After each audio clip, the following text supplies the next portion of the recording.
Good day and welcome to another Monday segment of A Week at the Plot. And boy, what a difference between last Monday's weather and this Monday's weather. Today is feeling quite cold. It's actually the summer solstice. It's high summer in terms of days, if you see what I mean. We tend to get warmer days in August, sort of end of July, August, September. But today is the middle of summer. So from today, the days start getting shorter. Can you believe it?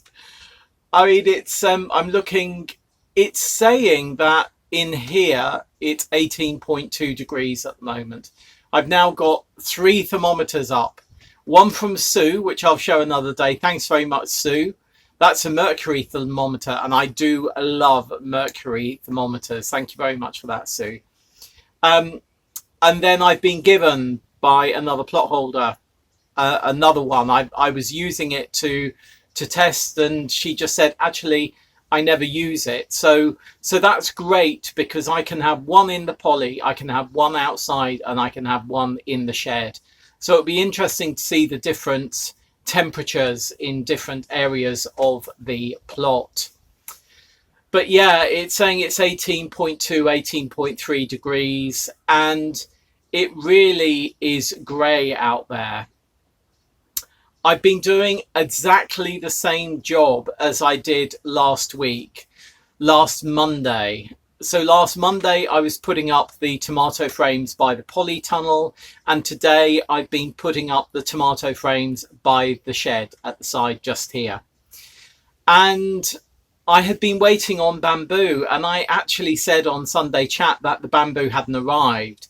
But actually, whilst we were in Wales, the bamboo had arrived, and our lovely neighbour, not here, our neighbour at our house, had put it in our garden. So it was safely tucked away in our garden. And yesterday, Richard said, "Paul, is this your bamboo?" And I went out, and sure enough, there was the bamboo. So thanks very much for that, Tony. Interestingly, the bamboo that I have received is what Dad used to call wet bamboo. So we used to have a lot of bamboo. We never bought bamboo because at one of our houses where we were for quite a long time, we had a huge hedge of bamboo. And as a kid, I felt this hedge went on forever and was about 100 meters tall. And I think in reality, it was most probably a couple of meters deep. And maybe the tallest was, I don't know. I think the tallest could have been 20 foot. So big bamboo. And Dad used to harvest it each year. So we would have fresh bamboo each year. And when we harvested it, he would harvest it when it was green, or what he called wet bamboo. And it was sort of greeny brown. And interestingly, the bamboo that we have received is similar to that. It's a bit paler than what Dad used to cut, but it's certainly a fresher bamboo than the bamboo that we have received in the past. I'm going to show you the tomato bed now, and I'll try and remember to show you a green wet bamboo, as Dad used to call it, and next to it I think there's a normal one. So if there isn't, I'll go around and show you a normal one somewhere else.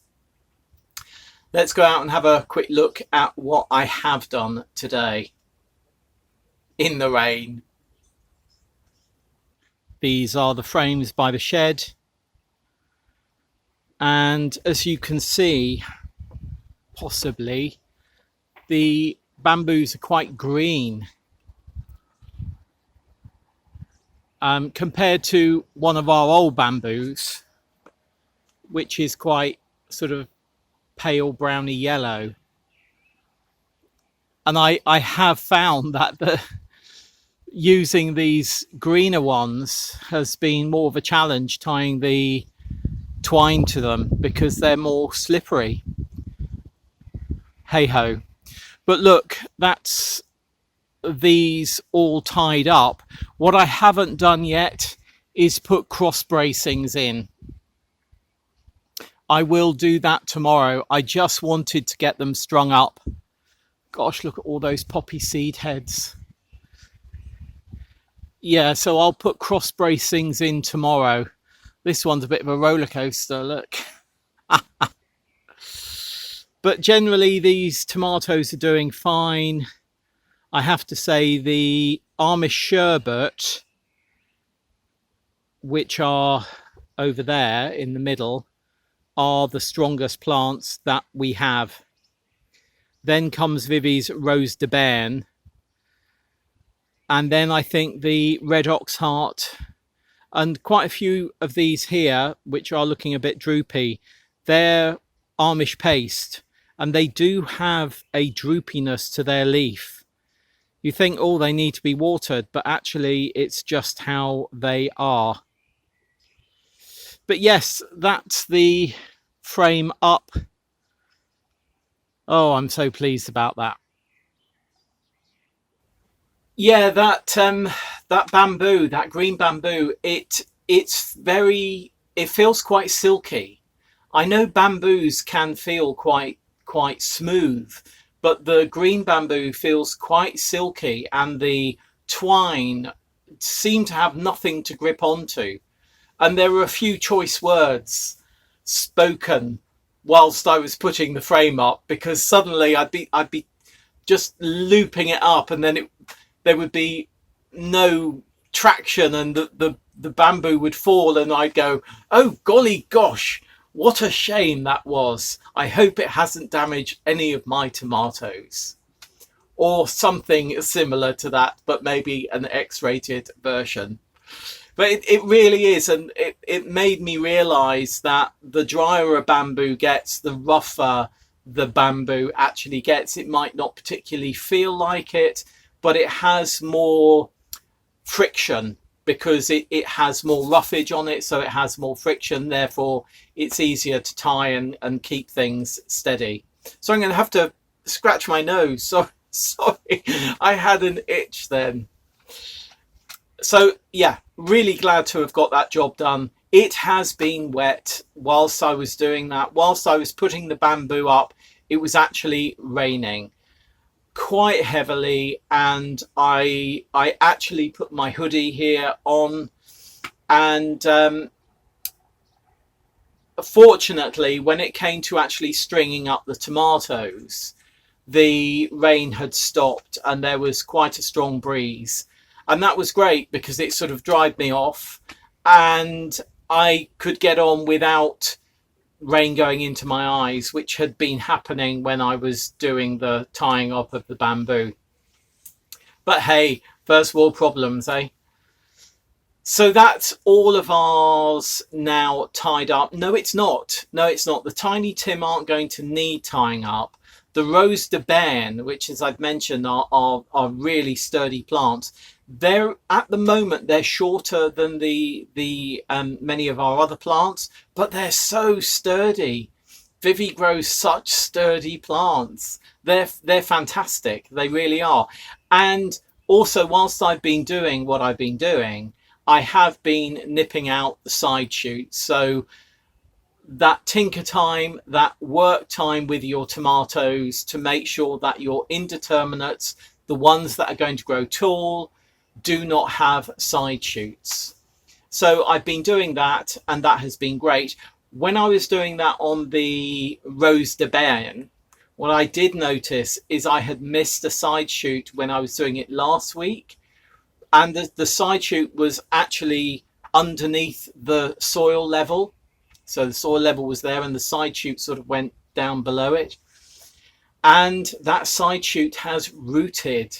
So that's fantastic. So Vivi gave us 5 Rose de Berne, and I've taken the side shoot that had rooted off, and I popped it into a pot and put it into the polytunnel.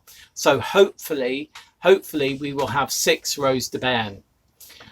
The tomatoes, some of them are really most of them are fine. I haven't looked at the ones by the poly today, but most of these here are fine.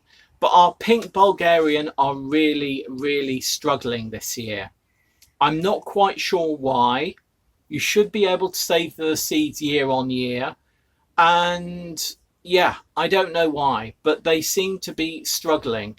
And a couple of the other tomatoes are struggling down by the compost bin. But I think that's mainly because I was stupid in that I didn't take a decking board away that was lying on the ground by the compost bin. And I think there were, when I removed it, there were slugs underneath that. And I think just having that decking board there allowed the slugs to come in and go, tomatoes. But interestingly, I'm not seeing a lot of slugs or snails on the plot. Maybe doing the nematodes, what was that, about 4 weeks ago? Maybe that is helping us. Where did I do the commercial nematodes? I did the commercial nematodes on the top, and I did the homemade nematodes on this side here. So where the cheeky prints were, which were completely eaten, that was the commercial nematodes.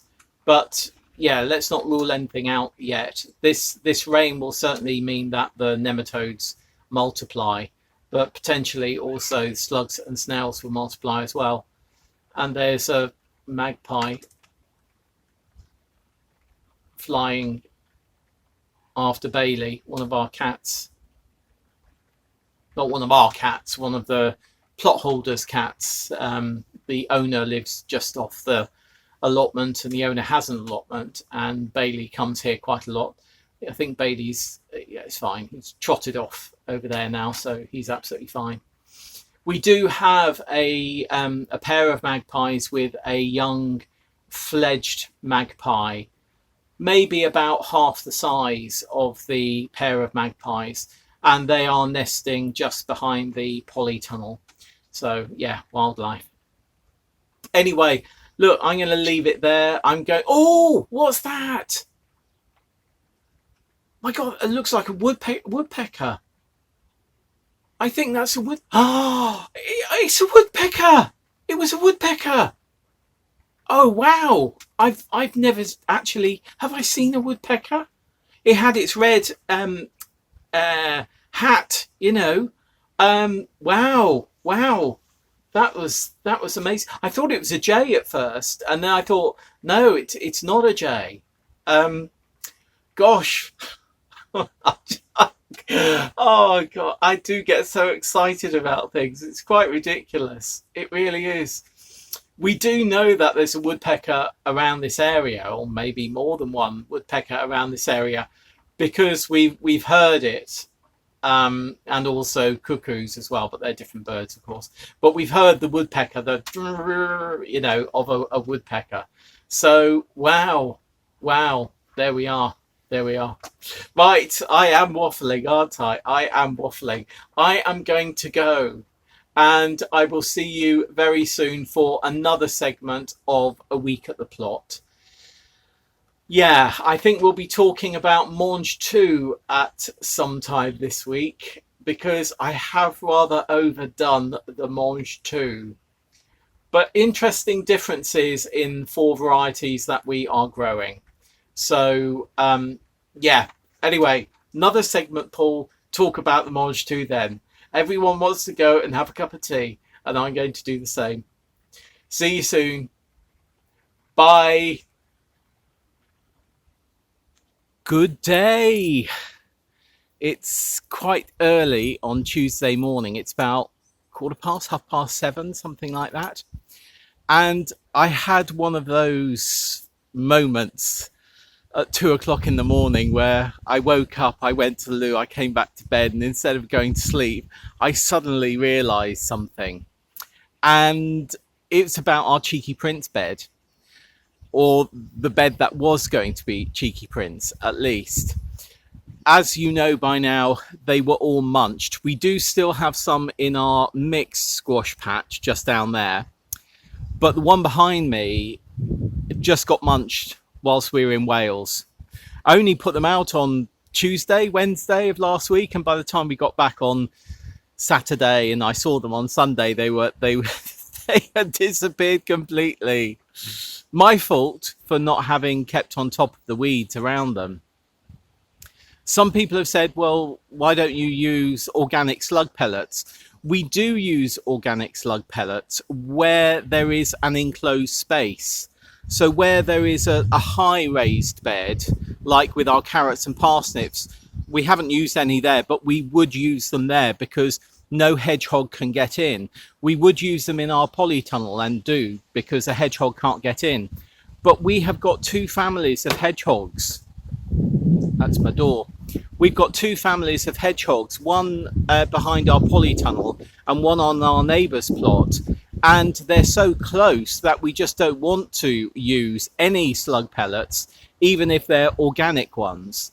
So yeah, we use them judiciously and obviously only organic. And we're using one which is quite different. It's white rather than the pale blue. The ones you really don't want to use are the shockingly bluey green ones. But anyway, let's not get into that. My revelation at 2 o'clock in the morning was about what I can put into that Cheeky Prince bed.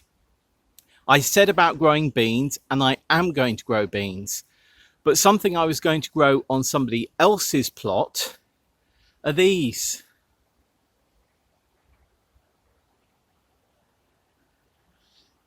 These are sweet corn that we were given by our plot neighbour here, the plot neighbour behind our shed. And they grow amazing sweet corn every single year. I mean, they grow amazing sweet corn every year. And they gave me 11. So what I've decided is I'm going to put these into the Cheeky Prince bed. I was going to grow them communally on another area of somebody else's plot here. But now that our Cheeky Prince have gone from that bed is free, and it's sensible to plant these here because then I can look after them better than planting them elsewhere. So that's exactly what I'm going to get on and do, and they do need it. Look, she just keeps hers in water. She always has her, from when she sows her sweet corn kernel, she has these pots in water, sitting in water, which I think is really interesting. That's what I did when she gave them to me, and now I'm going to plant them out. That's those 11 sweet corn in. I've spaced them about just over a foot apart, and they're planted in a block because they don't get pollinated by insects. They get wind pollinated. So the tassels that we see on sweet corn, each of those little tassels needs to be pollinated, which happens by effectively these cross-pollinating with each other in the wind. And each of those tassels links to a single sweet corn kernel. So each of those tassels needs to be pollinated by wind in order for the kernel to swell and form properly so that we can eat it. I haven't grown sweet corn for many years. The reason being is I don't think for us it's a great use of space. Yeah, but you know what? I have these plants. I was given them, which I'm very grateful for, and they're filling a gap here now. I've still got over half of this bed to fill. In fact, let me just move you back a bit. You can see better from this angle that we've still got about 2/3 of the bed to plant up. I think the angle of the camera is making it look as though the area that the sweet corn is in is quite narrow, and the area this side still to plant is quite large, but actually it's about 1/3 that the sweet corn is planted in, so we've got 2/3 to plant up. I am going to put more beans into here, definitely, on bean canes, climbing beans. Of course, I'm most probably going to put a couple of bamboos into the in between the sweet corn and grow some beans up those as well. Sort of a bit Three Sisters like, if you know that growing technique. I don't really think the growing technique of Three Sisters works well in the UK. The Three Sisters method is growing sweet corn, and then you grow climbing beans up the sweet corn. So you use the sweet corn effectively as the climbing frame for your climbing beans. And then you put squash in between as well, which can climb but are also used as a ground cover. I don't think that method works in the UK simply because of our climate. It may be that you have grown Three Sisters very successfully yourself, but I have not seen it grown successfully yet. I think our summers are, well, you need to get the sweet corn out really, really early. And because we have frosts into May, that's not particularly possible. And the rate that the sweet corn climbs, or grows rather, not climbs, grows, is quite fast, or can be quite fast in perfect growing conditions. Lots of water, lots of sunshine. But the climbing beans, in my opinion, they climb so quickly that they climb above the height of the sweet corn, and the squash will do what it does. So yeah, I think in hotter climes where it is much hotter, Three Sisters method works really, really well. If you've done the Three Sisters method in the UK really successfully, I'd love to see photos of it. So please do send them in to us. And when I say successfully, I'm sort of talking about sweet corn being 6-8 foot high, and the beans growing really well through that, and the squash growing through that. Maybe I'm being a bit cynical about Three Sisters method in the UK, maybe. So there we have it, another job done.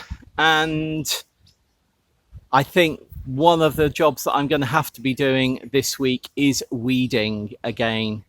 You will have seen in the tomato bed that I did yesterday, the frames, that even though that was weeded before we went away on Wednesday morning, before we went away to Wales on Wednesday morning, it needs a really, really good weed, particularly the path. So I need to keep on top of that.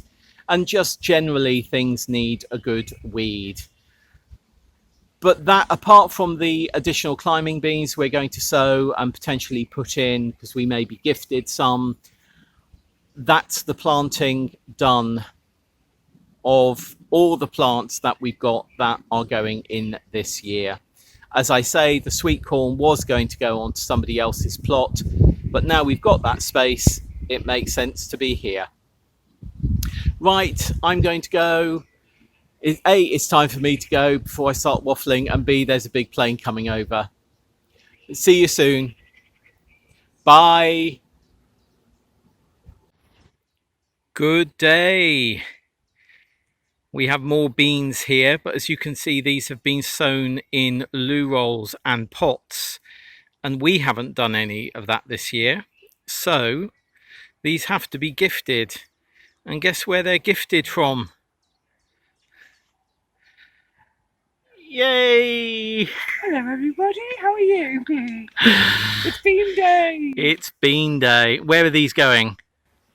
They're going to go in the bed which was vacated mercilessly by the slugs, as in they vacated the veg that were in there. Was it your cheeky prince? Cheeky prince. The cheeky prince that the slugs had an empty bed. Empty bed can't stay empty for long. These are going in. Yay! Next to the sweet corn. Yay! Which went in early yesterday morning. But they're going to go next to, not through. Not through. No not Three Sisters. No Three Sisters. It's sort of like 1.5 sisters. They're sort of next to each other.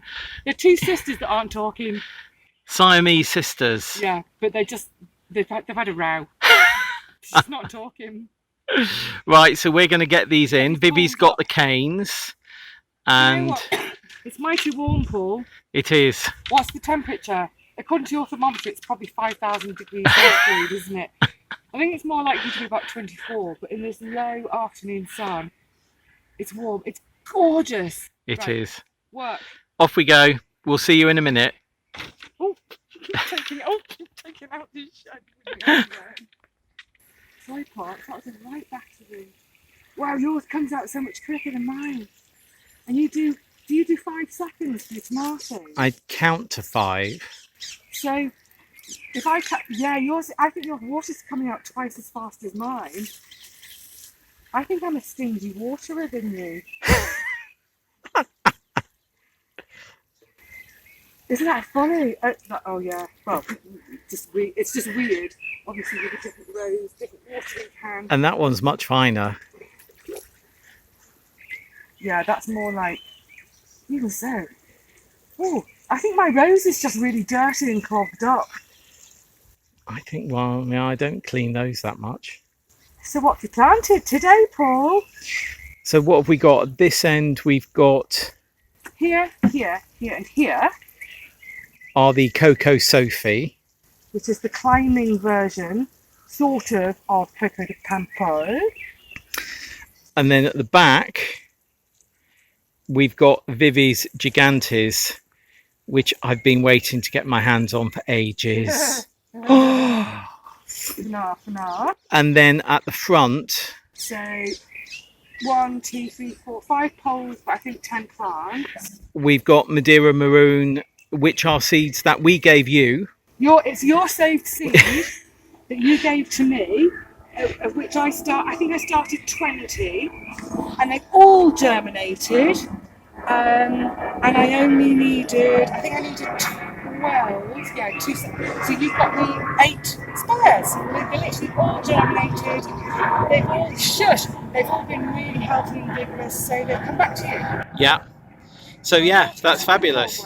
And the Sweetcorn, yeah.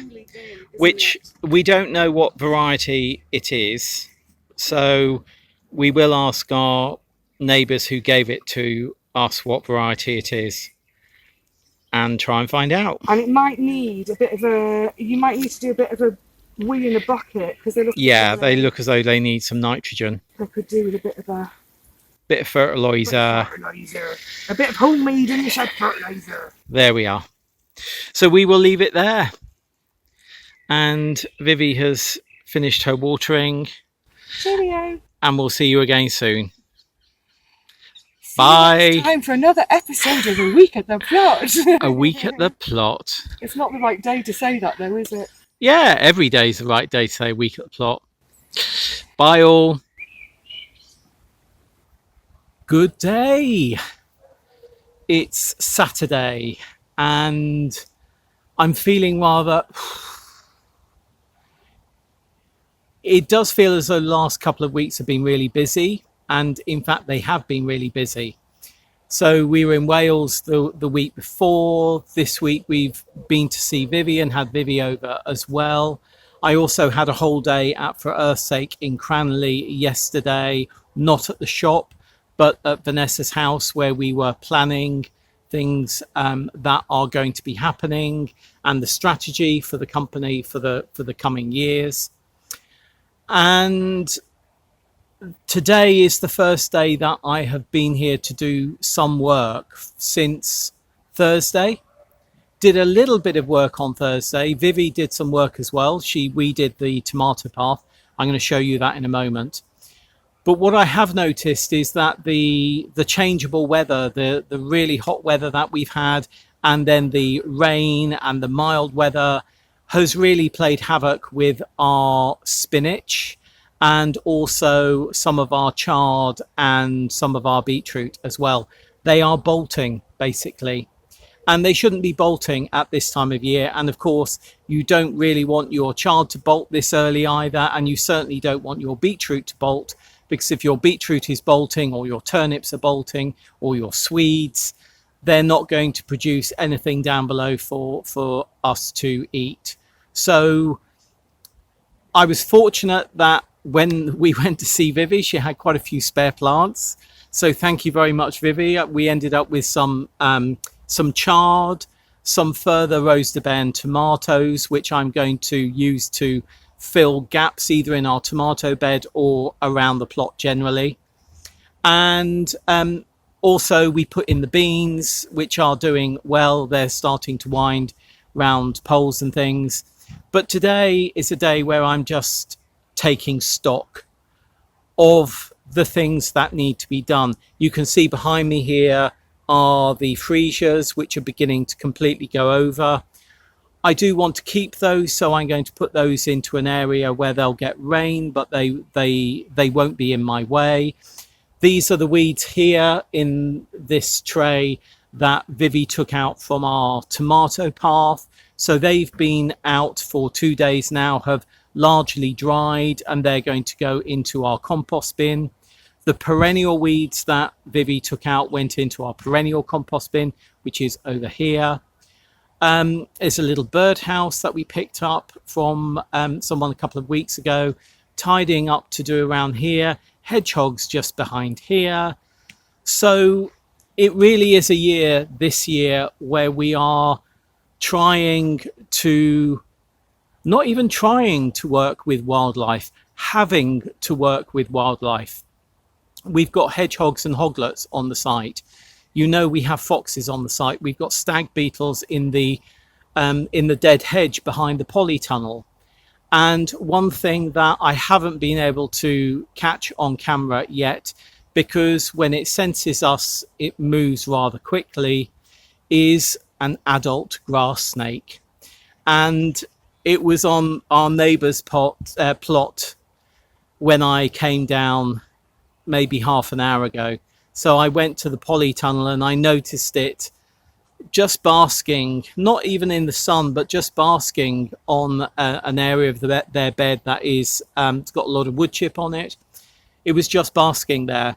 I'm sure it's the same one or of the same family that we saw in our tomato bed, which we're going to have a look at in a minute, because our tomato bed, what used to be our tomato bed, or a tomato bed, is where we have our perpetual spinach at the moment. So you'll see where it used to be. And one day I was just watering the tomato plants, and I thought, what's that bit of rope on the ground? And then of course it moved with the water, and I realized it wasn't a bit of rope, and I almost needed to change my underwear because I was quite shocked the first time I saw it. But I've seen it now. This year we've seen it 3 or 4 times. I've seen it 3 or 4 times. Our neighbour has seen it on her plot or on their plot. And there's another one that has been seen nearer the river as well. So whether they're the same ones, I'm not sure. I don't know much about the life of snakes. And when I talk about grass snakes, I'm talking about grass snakes, not slow worms. Slow worms are obviously, they're non-legged lizards, basically, where snakes are snakes. So the grass snake is about 4 foot long, maybe a bit longer. It's quite chunky as well, greeny brown, and just glorious when you see it. I did see it in our grass at the side of the polytunnel, between the polytunnel and the sheds, the decrepit shed and the 1940 shed. I was just going behind our bench and I saw it in the grass, and I thought, I'll just leave it there. And I came maybe a couple of weeks ago and just did something else here.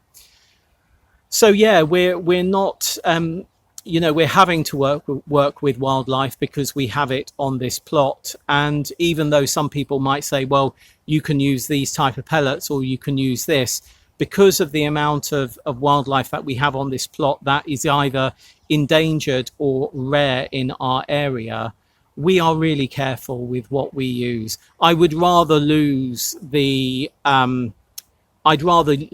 those cheeky prince plants to slugs and snails than lose the grass snake that cheers me up when I see it every 4 weeks or so, So I'd rather have hedgehogs on our plot and traveling around our plot than not. So we are very careful with what we do use. Maybe overly cautious, but you know what? Overly cautious is fine by me.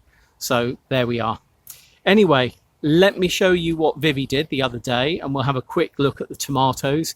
which do need quite a lot of care. I think I'll be getting on with that after we've stopped filming today. And we'll also look at the chard and some of the beetroot and the perpetual spinach that has gone to seed.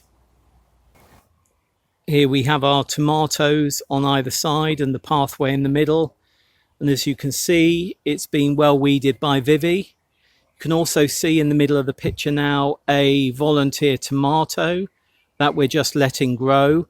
And I think Vivi's left another one in just here as well.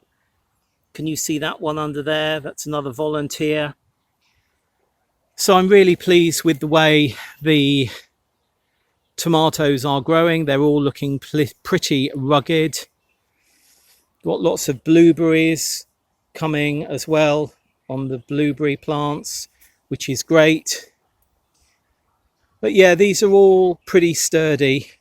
What I have noticed is I talked about green bamboo the other day, and when we came down the other day, this which was tied on here, these two bamboos which were tied onto this vertical bamboo had slipped down here. So we've had to tie them up again, and I may have to get some sandpaper to roughen the bamboo because that green bamboo is really quite slippery. And this one here had done the same. But yeah, happy with the way the tomatoes are going. And look at that flower developing there. That's one of the Amish sherbet, really quite big flowers. Looking forward to that.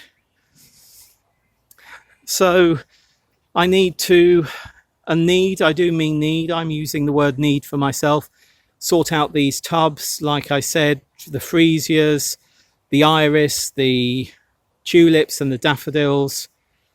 And under here, in here under the ceanothus is where I saw the hedgehogs, two hedgehogs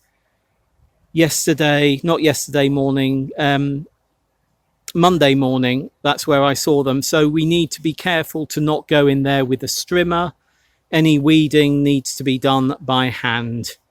But you know what? That's fine by me. The flower border bed is looking a bit over in certain areas, but you know what? There's still things coming, including this verbascum, which is just starting to flower. But yeah, let's come over here and you can see our perpetual spinach. Look how that is all bolting.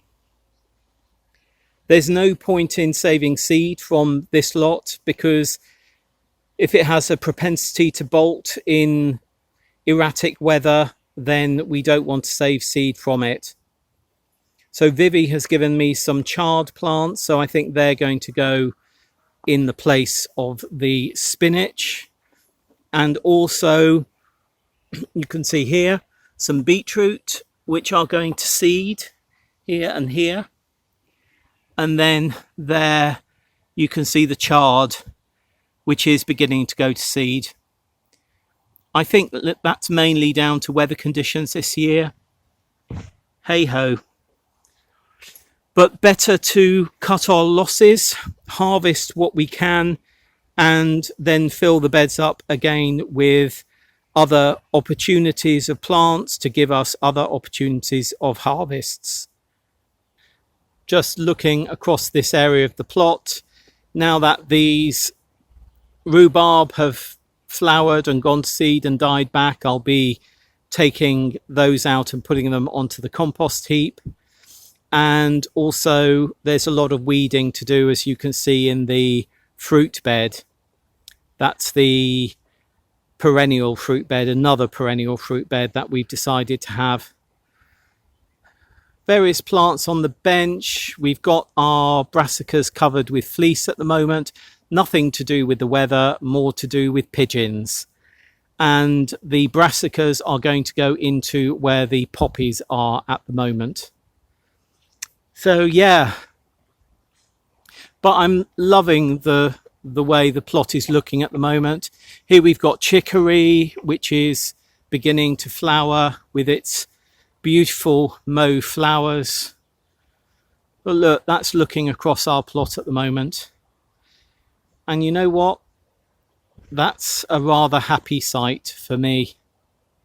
Lots going on, lots to do, lots to weed, lots to sort out, and a few plants to go in, including all the brassicas. But at the moment, maybe we'll just leave those poppies in there for another few days. Let's enjoy them while we can. Right, I will leave it there, and I'll see you again tomorrow. Bye. Good day. It is Sunday. And as I mentioned yesterday, the last few weeks have been really busy. So when I was coming down to the plot today, I was thinking, oh, a few hours of pottering, weeding, plenty of weeding to be done, tidying, plenty of tidying to be done, some tinker time with tomatoes, though I did some of that yesterday. And I got to the allotment gate and I put my key in the lock and I opened the lock, and then I just suddenly thought, are you mad? You have got loads of things that you need to get in the ground, Paul. You know, not only the brassicas, which we know will be replacing the poppies in a few days' time. There was cucumber wombers from Vivi to get in. There was chard to get in that Vivi gave us this week. There were 4 Rose de Berne additional tomatoes Vivi gave us to go in. Our melons needed to go in. Our babs and babs 2 needed to go in. We had some tree spinach that we were given several weeks ago that needed to go in. We were given 2 butternut squash plants yesterday, just as I was on my way home, that needed to go in. And I thought, you've got loads that you need to do. And then I thought, hang on, I'm going to put some of the cucumbers into the polytunnel. And as I thought that, I thought, hang on, you've got to tidy up the polytunnel. You've got to get the ground ready. You've got to prick out salad leaves. We've got lettuce growing and they needed pricking out and potting up into modules. Then I've got the tomatoes, which I'd taken as shoots, rooting in the polytunnel in water. And by the way, the ones in water have done far, far better than the ones in the ground. You've got to pot those up into pots because they will want to grow on now. They'll want more nutrients and want to grow on in ground before we put them out onto the plot. So I suddenly realized that I had a whole load of things that I needed to do. And I realized, Paul, you are being mad. Before you can get onto the tidying, which I want to do, and weeding, which I want to do, there's actually more urgent jobs of getting plants in the ground. So yeah, that's what I've done today. I got down here about 10. It's now 1:20. And apart from a stop of 20 minutes to chat to a fellow plot holder and maybe half an hour chatting to plot holders, I've just been cracking on and doing jobs that I needed to get done, of getting things pricked out, getting things potted up, or getting things outside in the ground or in the ground in the polytunnel. So I'm going to give you a quick tour of what I have done today. At the back here, the sort of pinky green are 2 tree spinach plants we were given. They're amaranth. I put them in here. There's another one that's self-seeded at the front. So they're amidst our tiny Tim tomatoes, which are beginning to flower. You can just see at the top there, beginning to flower. So that went in. You can see the amount of strimming and tidying that needs to go on. Then here we have 4 Rose de Berne, which were 4 stragglers that Vivi had, and we have put them in. Thank you, Vivi. Then we were given 2 big butternut squash plants yesterday, which have gone in. This is one of them. You can see they're already flowering, so fingers crossed. And the other one is just here, has gone in here. I have put some string to try and encourage them to climb, fingers crossed. And then moving up to the top area, we ripped out beetroot that was going to seed and put in the chard plants that Vivi had given us. So they are now in there and they've had a good water. I'll be giving the rest of this bed a really good weed tomorrow. Then if I just come to the middle here, you can see in the middle here a cucumber that I've put in amidst our tomatoes. I've done them like this before in previous years and they've done really well. Not last year, but we had a real problem with cucumbers and butternut squash last year. So fingers crossed. There's 6 down there. Then you can't really see, but I've put some seedlings of spare salads in there, mainly because there's already a self-seeded rocket. Bed needs weeding. That's tomorrow. These are some plants that I've also been given. They're flowers. Those are the seedlings of lettuce that we had in the polytunnel that have now come out here. And then let's go into the polytunnel.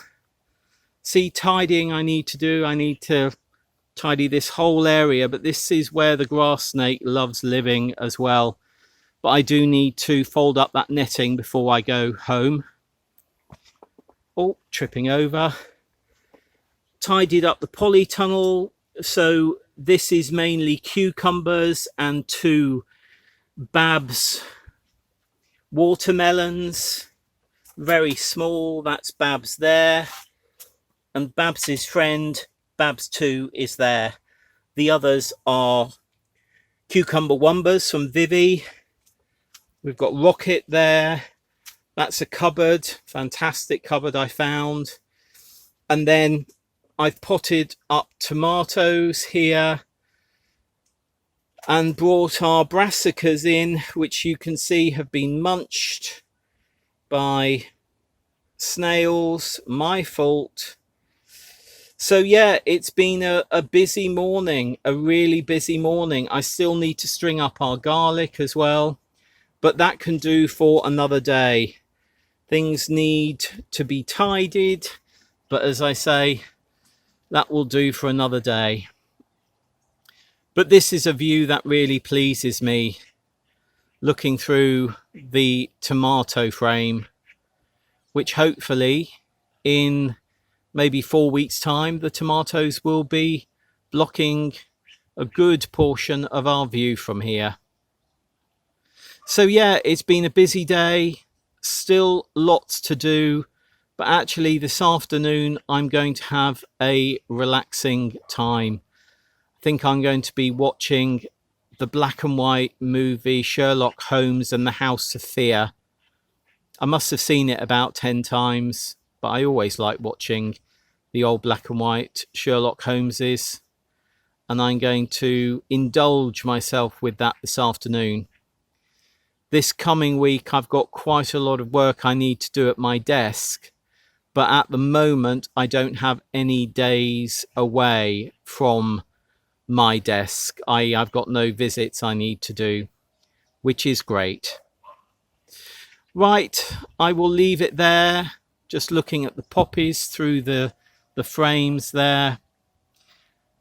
And I'll see you again very soon for another A Week at the Plot. Bye.